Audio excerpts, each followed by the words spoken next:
Hallo und herzlich willkommen auf dem Enduro MS Kanal.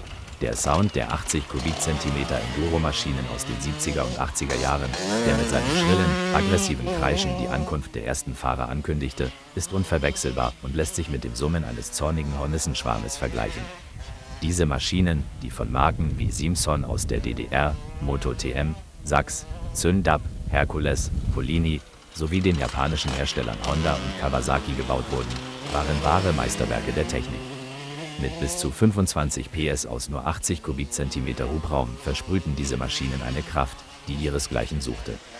Wenn man diese Leistung auf einen 1000 Kubikzentimeter Motor hochrechnet, würde man auf eine beeindruckende Zahl von rund 250 Pferdestärken kommen, was das enorme Leistungsvermögen dieser hubraumschwachen Maschinen unterstreicht.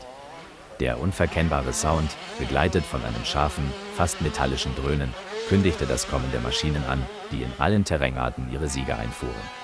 Fahrer wie Erwin Schmieder, Angelo Signorelli, Pierfranco Muraglia, Stefano Passeri, Gianmarco Rossi und Thomas Biberbach gehören zu den bekanntesten Namen dieser Ära und haben mit ihren Siegen und mutigen Fahrten maßgeblich die Enduro-Geschichte geprägt.